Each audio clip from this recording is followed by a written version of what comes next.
ప్రభునందు ప్రియ దేవుని పిల్లలారా, మీ అందరికీ నా శుభాభివందనాలండి. అందరూ బాగున్నారు కదా? వాక్యంలోకి వెళ్దాం. హెబ్రీలు రాసిన పత్రిక 11వ అధ్యాయము. హెబ్రీలకు రాసిన పత్రిక 11వ అధ్యాయము 24 నుంచి చదువుతున్నాను చూడండి. మోషే పెద్దవాడైనప్పుడు విశ్వాసమును బట్టి ఐగుప్తు ధనము కంటే క్రీస్తు విషయమైన నింద గొప్ప భాగ్యమని ఎంచుకుని అల్పకాలము పాపభోగము అనుభవించుట కంటే దేవుని ప్రజలతో శ్రమ అనుభవించుట మేలని యోచించి ఫరో కుమార్తె యొక్క కుమారుడు అనిపించుకొనుటకు ఒప్పుకొనలేదు. ఏలయనగా అతడు ప్రతిఫలముగా కలగబోవు బహుమానమందు దృష్టి ఉంచెను. చిన్ని ప్రార్థన చేసుకుందాం. మహాగణుడా, పరిశుద్ధుడా, ప్రేమ కలిగిన తండ్రి, నీకు వందనాలు ప్రభువా. అయ్యా, నిలబడిన అలుపురాలను అయోగ్యాలను ఎందుకు పనికిరని నిలబెట్టిన తండ్రి, నీకు వందనాలు. అయ్యా, నా శరీర ప్రాణాత్మ నీ చేతులుగా అప్పగిస్తున్నాను. మీరే మాట్లాడండి అయ్యా. ఈ వాక్యం ఎంతమంది బిడ్డలు వింటున్నారో వారి హృదయాలు భద్రపరచులాగను నీ కృపను గ్రహించుకోమని యేసు పరిశుద్ధ నామమున వేడుకొని ప్రార్థిస్తూ ఉన్నాను పరమ తండ్రి, ఆమేన్. ఇప్పుడు చదవబడిన వాక్యంలో మోషే గారంటండి ఇక్కడ కొన్ని నిర్ణయాలు తీసుకున్నారంట. 3 విషయాలను ఆయన కొన్ని నిర్ణయాలు తీసుకున్నారు. అయితే ఆ వచనం ఏంటంటే, మోషే పెద్దవాడైనప్పుడు విశ్వాసమును బట్టి ఐగుప్తు ధనము కంటే క్రీస్తు విషయమైన నింద గొప్ప భాగ్యమని ఎంచుకొని. 3 విషయాలు. ఫస్ట్ ఏంటంటే ఎంచుకోవడం, రెండోది ఏంటంటే యోచించడం, మూడోది ఏంటంటే దృష్టి ఉంచడం. ఈ 3 విషయాలను మోషే కలిగి ఉన్నాడంటండి. మొదటిది ఏంటంటే ఎంచుకోవడం, అంటే ఎన్నుకోవడం. మోషే ఏమని ఎన్నుకున్నాడంటే, ఈ ఐగుప్తు ధనము కంటే క్రీస్తు విషయమైన నింద గొప్ప భాగ్యమని ఎన్నుకున్నాడంట. అలాగే ఈ లోకంలో మంచి ఉంది, చెడు ఉంది కదండి. ఈ లోకంలో పాపము ఉంది, మంచితనము ఉంది, చెడు ఉంది, మంచి ఉంది, దుష్టుడు ఉన్నాడు, దేవుడు ఉన్నాడు. అయితే ఇక్కడ మోషే అయితే ఈ ఐగుప్తు ధనము కంటే క్రీస్తు విషయమైన నింద గొప్ప భాగ్యమని ఎంచుకున్నాడంట. అంటే క్రీస్తు విషయమై ఏమొచ్చినా, నిందలు వచ్చినా, శ్రమలు వచ్చినా, అవమానాలు వచ్చినా, ఏదొచ్చినా అదే నాకు మంచిది, దేవుని విషయంలో ఏమొచ్చినా అది నాకు మంచిదని ఎన్నుకున్నాడంట. మరి ఈ లోకంలో ఉన్న మనము దేన్ని ఎన్నుకోవాలి? మంచిని ఎన్నుకోవాలా, చెడుని ఎన్నుకోవాలా? మనం అంటండి పాతాళానికి వెళ్ళాలో పరలోకానికి వెళ్ళాలో మనం ఈ భూమి మీద ఉన్నప్పుడు మనం తీసుకున్న నిర్ణయాన్ని బట్టి, మనం ఎన్నుకున్న దాన్ని బట్టి మన జీవితము నిర్ణయించబడుద్ది. రేపొద్దున మనం చనిపోయాక మన ఆత్మ ఎక్కడికి వెళ్ళాలో మనం ఈ భూమి మీద మనం బ్రతికిన బ్రతుకును బట్టి, మనం ఎన్నుకునే దాన్ని బట్టి తెలుస్తూ ఉంటుంది. మరి ఈ రోజు నువ్వు ఈ భూమి మీద బ్రతికినంతసేపు మంచిని ఎన్నుకున్నావా, చెడుని ఎన్నుకున్నావా? మంచి మార్గంలో వెళ్తున్నావా, చెడ్డ మార్గంలో వెళ్తున్నావా? ఈ లోకంలో ఉన్న పాపాన్ని ఎంచుకుంటున్నావా, దేవుని ఎంచుకుంటున్నావా? ఈ లోకంలో ఉన్న సర్వ పాపాలన్నిటికి ఎడిక్ట్ అయిపోయి వెళ్తున్నావా, దేవుని సన్నిధిని ఎన్నుకుంటున్నావా, దేవుని వాక్యాన్ని ఎన్నుకుంటున్నావా? ఈరోజు ఒక్కసారి ఆలోచించు ప్రియ సహోదరుడు, సహోదరి. ఈ లోకంలో ఇప్పుడు చాలా ఎక్కడ చూసినా పాపం ఎక్కువైపోయింది కదండి. యవ్వన బిడ్డలు ఎంతోమంది పాపంలోకి కూరుకుపోతున్నారు, వ్యసనాలకు బందీలు అయిపోతున్నారు. ఒక 10 సంవత్సరాలు 11 సంవత్సరాలు వచ్చేటప్పటికి వాడు కూడా మందు తాగడం, సిగరెట్లు కాల్చడం, నోటంటే వ్యర్థమైన మాటలు మాట్లాడడం. అంటే ఈ లోకంలో ఉన్న చెడును నువ్వు ఎన్నుకుంటున్నావు. యవనస్తురాలా, నువ్వెలా ఉన్నావు ఈ రోజుల్లో? చెడ మార్గంలో గుండా వెళ్తున్నావా, దేవుని మార్గం గుండా వస్తున్నావా? ఈ లోకంలో ఉన్న పాపానికి ఎడిక్ట్ అవుతున్నావా, దేవుని వాక్యానికి ఎడిక్ట్ అవుతున్నావా నువ్వు? ఈ లోకం ఎటు చూసినా పాపమే పొంచి ఉంది కదండి. ఆ అమ్మాయిలు అబ్బాయిలు ఎంత పాపంలో కొరిగిపోతున్నారంటే విచ్చలవిడితనం అయిపోయింది. కొన్ని పల్లెటూర్లో అయితే కొంచెం పర్లేదు, కానీ సిటీల్లో అయితే ఇంకా పబ్బులంటూ, మిడ్ నైట్ పార్టీలంటూ, సినిమా హాల్కి అటంటూ ఇటంటూ కొంచెం పొట్టి వస్త్రాలు బట్టలు వేసుకుని తన శరీర సౌందర్యం అంతా బయటకు కనబడేలాగా ఎంత సైతాన్ వేసినా ఆ వల్ల చిక్కుకుపోయి వారి జీవితాలను పాడు చేసేసుకుంటున్నారు. మత్తు పదార్థాలకి ఎడిక్ట్ అయిపోతున్నారు. అమ్మాయి అని లేదు, అబ్బాయి అని లేదు, అమ్మాయిలు కూడా బేభత్సం అయిపోయారు, అబ్బాయిల కన్నా దారుణం అయిపోయారు అమ్మాయిలు. అంటే వాటికి ఎడిక్ట్ అయిపోయావు నువ్వు, వాటిని ఎన్నుకున్నావు, ఆ మార్గం మంచిదని వెళ్తున్నావు. ఇప్పుడు బాగానే వెళ్ళిపోద్ది, తర్వాత నీ పరిస్థితి ఏంటి? చనిపోయిన తర్వాత నీ ఆత్మ ఎక్కడికి వెళ్ళాలి? ఇప్పుడు బతుకున్నంతకాలం ఎంజాయ్ చేసేస్తున్నావు, నన్ను ఎవరు ఏం చేయలేరు, నన్ను ఎవరన్నా వెంటకు సరిపోరు, నా డబ్బు నా ఇష్టం, నేను సంపాదించుకుంటున్నా, నా ఇష్టం వచ్చినట్లు నేను ఖర్చు పెట్టుకుంటాను, నా ఇష్టం వచ్చినట్లు నేను తిరుగుతాను, నాకు నచ్చిన వాడితో నేను తిరుగుతాను. రోజు కల్చర్ ఎలాగుందంటే వాడితో తిరిగినంతసేపు తిరిగి వాడి దగ్గర డబ్బు అయిపోతే ఇంకొకటితోటి, పురుషుడు కూడా ఆమెతో తిరిగి ఆమెతో పని అయిపోతే ఇంకొక దాంతో. ఎంత దారుణమైన పరిస్థితి అయిపోతుందంటే పరిస్థితులు చాలా ఘోరంగా ఉంటున్నాయండి. వార్తల్లో చూస్తుంటే, టీవీ పత్రికల్లో వాటిలో వింటుంటే చెప్తూ ఉంటే అయ్యో ఇటువంటి వారు కూడా ఉన్నారు, ఇలాంటి వారు ఉంటున్నారా అని చూస్తుంటే ఒకసారి ఆశ్చర్యం వేస్తుంది. పాపం పాపం పాపం, శరీరాశను చంపుకోలేక, నేత్రాశను చంపుకోలేక, ఈ లోకంలో ఉన్నదంతా ఏంటండి? శరీరాశ, నేత్రాశ, జీవపుడంబం. శరీర కోరికలు చంపుకోలేక, శరీర ఆశలు చంపుకోక, చూసిందల్లా కావాలి, వాటిని చంపుకోలేక, వాటిని నీ అవయవాలను ఆధీనంలో పెట్టుకోలేక పాపానికి ఎడిక్ట్ అయిపోతున్నావు. కానీ దాని పర్యవసానం ఏంటో తెలుసా? నరకం. కానీ ఇక్కడ మోషే అంటండి, ఈ ఐగుప్తు ధనము కంటే నాకు ఈ ఐగుప్తు ధనము, ఈ సుఖభోగాలు, ఈ అంతఃపురం నాకు అవసరం లేదు, దేవుని నిమిత్తం వచ్చే నిందైన గొప్ప భాగ్యం అని ఎంచుకున్నాడంట. మరి నువ్వేం ఎంచుకున్నావు? ఈరోజు దేవుడు నీతోనే మాట్లాడు. నువ్వేమి ఎంచుకున్నావు? లోకాన్ని ఎంచుకుంటున్నావా? దేవుని రాజ్యాన్ని ఎంచుకుంటున్నావా? తర్వాత నీ బ్రతుకైపోయి నువ్వు చనిపోయిక ప్రభువా నేను ఇప్పుడు మారుతాను అని అంటే దేవుడు అప్పుడేం నీకు అవకాశం ఇవ్వడు. ఈ భూమి మీద ఉన్నంతసేపే నువ్వు చనిపోయిన తర్వాత నీ ఆత్మ నరకానికి వెళ్ళాలా, పరలోకం వెళ్ళాలనేది నువ్వు ఇక్కడ తీసుకున్న నిర్ణయాన్ని బట్టి, నువ్వు ఎంచుకున్న జీవితాన్ని బట్టే, నువ్వు నడుస్తున్న జీవితాన్ని బట్టే, నువ్వు ప్రవర్తిస్తున్న నీ ప్రవర్తన బట్టే రేపొద్దున నీకు తీర్పు ఉంటుంది. మరి ఏమి ఎన్నుకుంటున్నావు నువ్వు? ద్వితీయోపదేశకాండం 30వ అధ్యాయము 19వ వచనం చదువుతున్నాను చూడండి. నేడు జీవమును మరణమును ఆశీర్వాదమును శాపమును నేను నీ ఎదుటను ఉంచి భూమి ఆకాశములను మీ మీద సాక్షులుగా పిలుచుచున్నాను.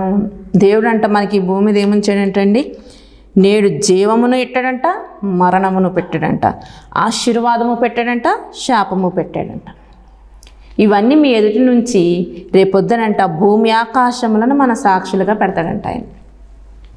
మరి ప్రభువా ఈ బిడ్డేమో అందం అంటూ పరిగెట్టింది, ఈ బిడ్డేమో ధనం అంటూ పరిగెట్టాడు, ఈ బిడ్డేమో పాపం వ్యసనాలంటూ పరిగెట్టాడు, నీ కోసం పరిగెట్టిన వాళ్ళు ఎవరు లేరయ్యానంట. రేపొద్దునంట భూమిని ఆకాశమును మనకు సాక్షులుగా ఆయన నిలబెట్టి వాళ్ళని అడుగుతాయంట. దేవుడు వాళ్ళని అడుగుతాడంట. ఎవరిని? భూమిని ఆకాశాన్ని అడుగుతాడంట. ఇప్పుడు అవి మనకి సాక్ష్యం చెప్తాయంట. ఈ బిడ్డ లాంటిది, ఈ బిడ్డ ఎటువంటి వాడు, ఈ బిడ్డ ఎటువంటి వాడు అని. దేవుడు మన ఎదుటే పెట్టేశాడు. ఏంటి? జీవము పెట్టేశాడు, మరణము పెట్టాడు, ఆశీర్వాదము పెట్టాడు, శాపం పెట్టాడు. ఎన్నుకోవడం మన చేతుల్లో ఉంది. నీకు జీవం కావాలితే దేవుని మార్గంలో నడువు, ఆశీర్వాదం కావాలితే దేవుని మార్గంలో నడువు, లేదా నాకు మరణమే కావాలి, శాపము కావాలంటే సైతాన్ మార్గంలో నడువు. మరి నువ్వు ఎన్నుకోవడం నీ చేతిలోనే ఉంది. నువ్వు దేవుని మార్గాన్ని ఎన్నుకుంటావో, సైతాను మార్గాన్ని ఎన్నుకుంటావో, అది నీ చేతుల్లోనే ఉంది. నువ్వు ఎన్నుకున్న దాన్ని బట్టి రేపొద్దున నీవు ఎక్కడికి వెళ్ళాలో అది నిర్ణయిస్తుంది. కాబట్టి నువ్వు కూడా ఈరోజు నువ్వు ఏమి ఎన్నుకుని బ్రతుకుతున్నావు? ఒకవేళ ఇప్పుడు దాకా సాతాను వెళ్ళవలసిన మార్గంలో నువ్వు వెళ్తున్నావేమో, పాపాన్నే ఎన్నుకున్నావేమో, లేకపోతే దేవుడి మార్గాన్ని విడిచిపెట్టి ఆ సైతాను మార్గంలోనే నడుస్తున్నావేమో, లేకపోతే మరణాన్నే ఎన్నుకున్నావేమో. ఇప్పటికైనా కళ్ళు తెరుచుకొని దేవుని మార్గంలో నడువు, దేవుని మార్గాన్ని ఎంచుకో, దేవుని బాటలో నడువు. ఖచ్చితంగా నీ జీవితం బాగుంటుంది. అలాగే దేవుడు నీకు చక్కని జీవాన్ని ఇస్తాడు, ఆయన పరలోక రాజ్యంలో చోటు కూడా ఇస్తాడు. రెండోదిగా మోషే గారు ఏం చేశారంటే, అల్పకాలము పాపభోగము అనుభవించుట కంటే దేవుని ప్రజలతో శ్రమ అనుభవించటం మేలని యోచించి మొదట ఏం చేశాడంటే ఎంచుకున్నాడు. అంటే ఎన్నుకోవడం, ఏ మార్గంలో వెళ్ళాలి, ఏ రీతిగా ఉండాలో, ఎలా ఉండాలో తను ముందుగా ఎన్నుకున్నాడు. తర్వాత రెండోది ఏంటంటే యోచించాడు, అంటే గ్రహించాడు. రెండోది ఏం చేశాడో తెలుసా? గ్రహించాడు. అంటే అప్పుడు వరకు అక్కడున్న సుఖ సౌఖ్యాలు, ఆ భోగాలు అన్నీ అనుభవించాడు. ఫరో కుమార్తె యొక్క కుమారుడుగా తను అక్కడ ఉన్న సుఖభోగాలన్నీ అనుభవించాడు. అయితే తర్వాత అనుకుంటున్నాడు ఆయన, అల్పకాలము పాపభోగము అనుభవించుట కంటే దేవుని ప్రజలతో శ్రమ అనుభవించుట మేలని గ్రహించాడంట. ఇంక ఈ అల్పకాలం, ఈ భోగాలు, ఈ సుఖాలు ఇంకా నాకు ఇవన్నీ అనుభవించడం కంటే దేవుని నిమిత్తం ఎన్ని నిందలు వచ్చినా, ఎన్ని అవమానాలు వచ్చినా, ఎన్ని శ్రమలు వచ్చినా అవే నాకు మేలని ఎంచుకున్నాడంటండి. అవే నాకు మేలని యోచించాడంట, గ్రహించుకున్నాడంట. అంటే దేవుని బిడ్డలతో శ్రమ పొందడమే నాకు మేలు అని యోచించుకున్నాడంట, అని గ్రహించుకున్నాడంట. వీళ్ళలో చాలామంది కూడా ముందు అనేకమైన పాప మార్గాల్లో వెళ్ళిపోతూ ఉంటారు, తప్పుడు మార్గాల్లో వెళ్ళిపోతూ ఉంటారు. తర్వాత బుద్ధి వస్తుంది, చిచ్చి నేను చేసిందంతా ఇదంతా నిజంగా ఇదంతా పాప బ్రతికే కదా నేను బ్రతికింది, చాలా పాపిష్టి బ్రతుకు నేను బ్రతికాను, నా బిడ్డలను నేను బాధ పెట్టాను, నా భార్యను బాధ పెట్టాను, నా భర్తను బాధ పెట్టాను, నా తల్లిదండ్రుల బాధ, ఇటువంటి వ్యర్థమైన బ్రతుకు నేను బ్రతికాను, చిచ్చి ఇప్పటికైనా నా బ్రతుకు మార్చుకోవాలని చాలామంది గ్రహించుకుని మరలా పాపపు జీవితాన్ని విడిచిపెట్టేసి వస్తూ ఉంటారు.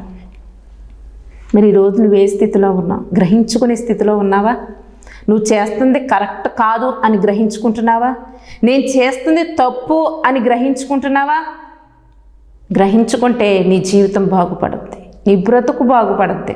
లేదు నేను చేసేదే కరెక్ట్, నేను కరెక్ట్గా సక్రమైన మార్గంలోనే వెళ్తున్నాను, నేను చేసేదే కరెక్ట్, ఇది రాంగ్ కాదు అని నువ్వు తప్పు చేస్తున్నప్పటికీ కూడా నేను కరెక్ట్ చేస్తున్నాను అనుకుంటే మటుకి నీ జీవితం సర్వనాశనం అయిపోద్ది. ఇప్పుడైనా గ్రహించుకో, నువ్వు ఏ బ్రతుకు బ్రతుకుతున్నావు ఒక్కసారి గ్రహించుకో, నువ్వు ఎటువంటి జీవితం జీవిస్తున్నావు ఒక్కసారి గ్రహించుకో.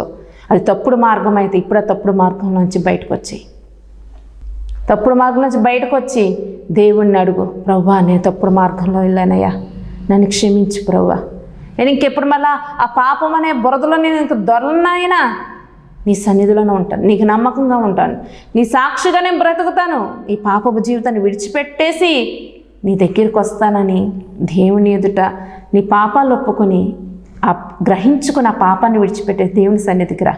దేవుడు ఖచ్చితంగా నిన్ను హక్కును చేర్చుకుంటాడు. అండ్ ఆ తప్పిపోయిన కుమారుడు అన్నాడు కదా, ముందు ఆ లోకంలోకి వెళ్ళిపోయాడు కదండి. ఈ లోకంలో తండ్రి దగ్గర ఉన్న ఆస్తి అంతా తనకు కావాల్సిన ఆస్తి అంతా పట్టుకుపోయి ఎంత విలాసాల్లో తిరిగాడండి.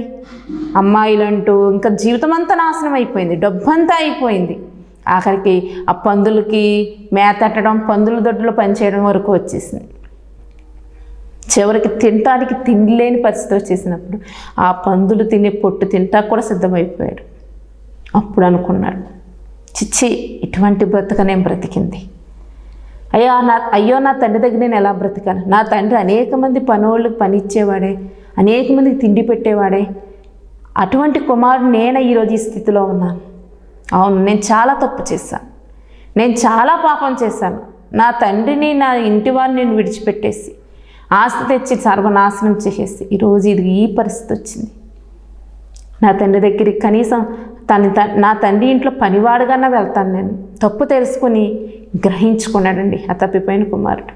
గ్రహించుకొని నా తండ్రి వద్దకి నా కుమారుడుగా కాకపోయినా కనీసం నా తండ్రి ఇంట్లో పనోడుగా అయినా నేను వెళ్తానని గ్రహించుకున్న తప్పును గ్రహించుకుని తిరిగి తండ్రి వద్దకు వస్తే తండ్రి హక్కును చేర్చుకున్నాడు. ఇప్పుడు నువ్వు కూడా అదే బురదలో దొరుకుతున్నావేమో, ఒకవేళ అదే పాపంలో దొరుకుతున్నావేమో. గ్రహించుకో, గ్రహించుకుని విడిచిపెట్టేసి మరలా నీ ఇంటి వారి దగ్గరికి రా, మరలా దేవుని యొద్దకు రా. ఆయనైతే నా బిడ్డ నా దగ్గరికి వస్తారని దేవుడు అయితే చేతులు చాపి చూస్తున్నాడంట. మరలా ఆ పాపం అనే బురదలో నుంచి నా బిడ్డ బయటకు వస్తాడు. అదంతా బురదంతా పాపమని తెలుసుకుని మరలా నా బిడ్డ నా దగ్గరికి వస్తానని దేవుడు ఎదురు చూస్తూ ఉన్నాడు. ఖచ్చితంగా ఆయన చేర్చుకుంటాడండి. నువ్వు చేర్చుకోవాలనుకుంటున్నావేమో, ఖచ్చితంగా చేర్చుకుంటాడు. మన మీదకి ఏదైనా ఒక పాపం పొంచి ఉన్నప్పుడు మనం గ్రహింపు కలిగి ఉండాలి. మనం చేసేది, మనం తీసుకునే నిర్ణయం అది కరెక్టేనా, ఇది తప్ప కాదా, మనం చేసేది అది పాపమా కాదా అన్న గ్రహింపు మనకు ఉండాలి. యోసేపు మీదకి పోతిఫర్ భార్య వచ్చింది తనతో శయనించమని. యోసేపు ఆ కార్యం తప్పని గ్రహించాడు కాబట్టి అక్కడి నుంచి వెంటనే పారిపోయాడు. మరి నీకుందా గ్రహింపు? ఇంకా అనేక రకాలుగా పాపం పొంచి ఉంది.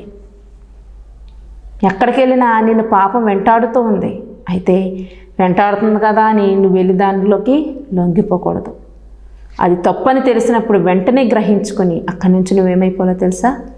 పారిపోవాలి.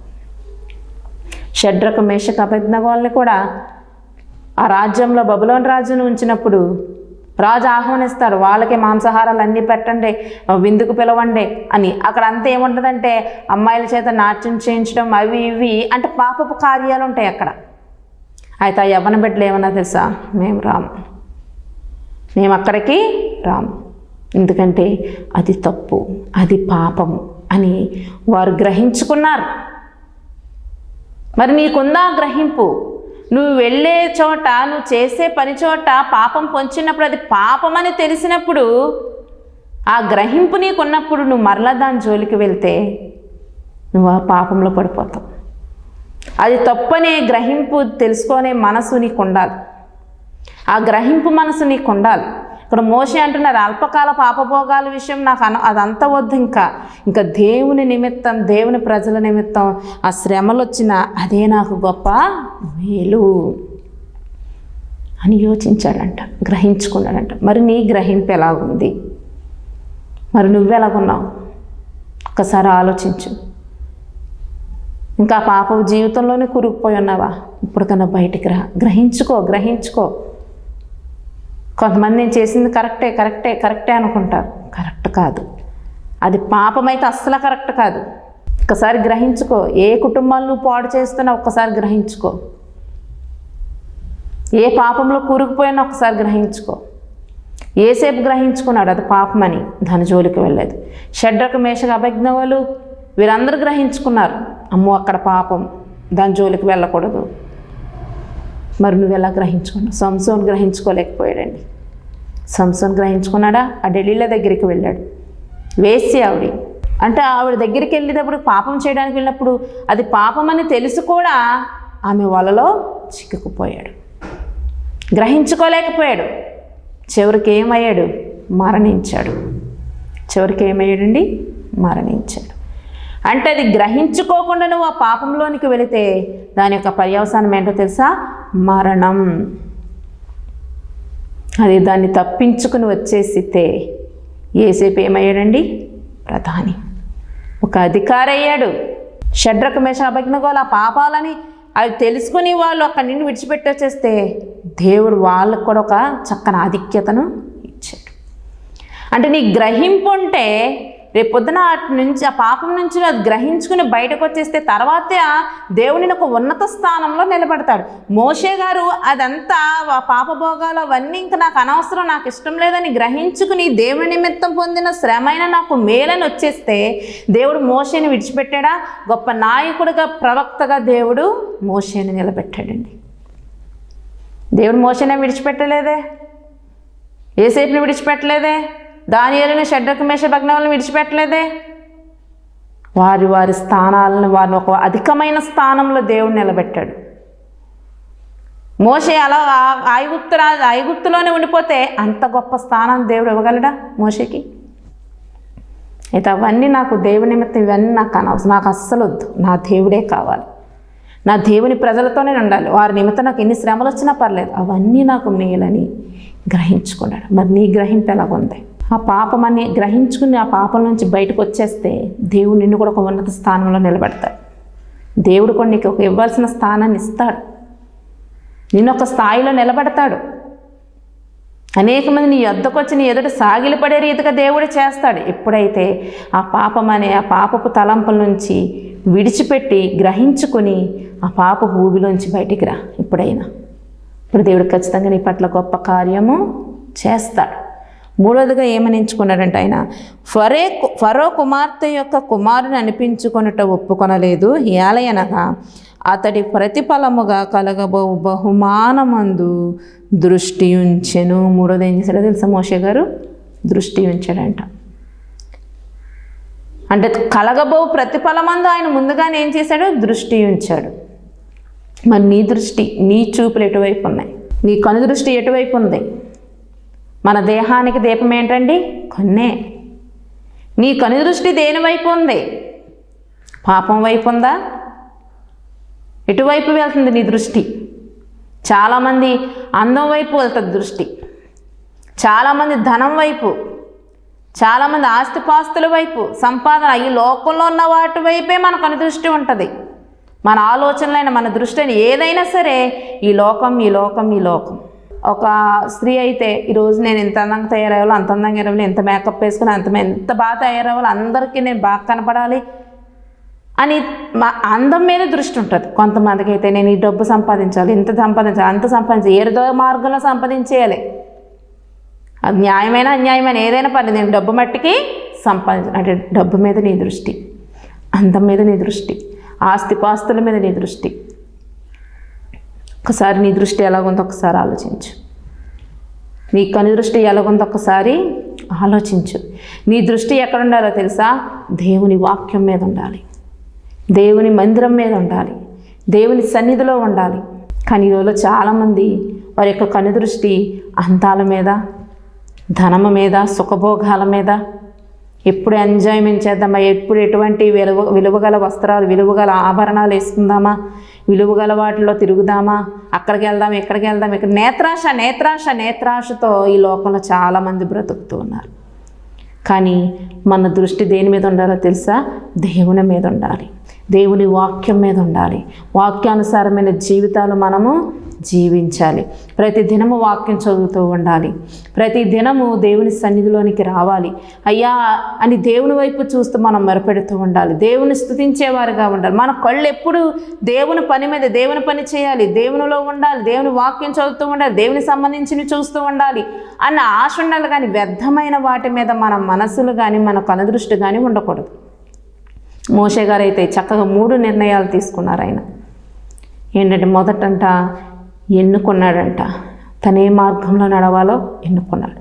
రెండవదిగా యోచించుకున్నాడు, అంటే గ్రహించుకున్నాడు, తను ఏ విధంగా ఒకప్పుడు ఎలాగొన్నాను, చిచ్చి ఇదంతా కూడా నా దేవుని చిత్తంలో దేవునికి ఇష్టమైంది కాదు, ఆయన నిమిత్తం ఎన్ని శ్రమలు వచ్చినా, ఎన్ని బాధలు వచ్చినా అదంతా నాకు మేలని యోచించుకున్నాడంట, గ్రహించుకున్నాడు. మొదటి ఏంటంటే రాబో ప్రతిఫలం మీద ఆయన కనుదృష్టి ఉంచాడంట. అలాగే నువ్వు ఈ 3 కలిగి జీవిస్తే దేవుడు కూడా నిన్ను కూడా ఒక ఉన్నత స్థితిలో, ఉన్నత స్థాయిలో నిలబెడతాడు. అట్టి కృప దేవాతి దేవుడు మీ అందరికీ దయచేయునుగాక. ఆమేన్. ప్రార్థన చేసుకుందాం. మహాగణుడా, పరిశుద్ధుడా, ప్రేమ కలిగిన తండ్రి, నీకు వందనాలు ప్రభువా. నిలబడిన నలుపురాలు అయోగ్యురాలయ్యా, ఈ రీతిగా మాతో ఈరోజు మాట్లాడినందుకు వందనాలు. ఈ వాక్యాన్ని ఎంతమంది బిడ్డలైతే విన్నారో ప్రభువా, వారందరి హృదయాలు మీరు భద్రపరచమని, వాక్యానుసారంగా జీవించే కృపా ధన్యత భాగ్యాన్ని దయచేయమని యేసు పరిశుద్ధ నామములో ప్రార్థిస్తున్నాను పరమ తండ్రి. ఆమేన్. Praise the lord. బహు సౌందర్య సియోనులో స్తుతి సింహాసనాసీనుడా, బహు సౌందర్య సియోనులో స్తుతి సింహాసనాసీనుడా, నా యేసయ్య నీ ప్రేమ పరిపూర్ణమై నా హృదయాన కొలువాయనే, నన్ను జీవింపజేసే నీ వాక్యమే నాకిలలో నా సంతోషమే. బహు సౌందర్య సియోనులో స్తుతి సింహాసనాసీనుడా, బహు సౌందర్య సియోనులో స్తుతి సింహాసనాసీనుడా, పరిశుద్ధతలో మహనీయుడవు, నీ వంటి దేవుడు జగమున లేడు. పరిశుద్ధతలో మహనీయుడవు, నీ వంటి దేవుడు జగమున లేడు. నాలో నిరీక్షణ, నీలో సంరక్షణ, నీకే నా హృదయార్పణ. నాలో నిరీక్షణ, నీలో సంరక్షణ, నీకే నా హృదయార్పణ. బహు సౌందర్య సియోనులో స్తుతి సింహాసనాసీనుడా బహు సౌందర్య సియోనులో స్తుతి సింహాసనాసీనుడా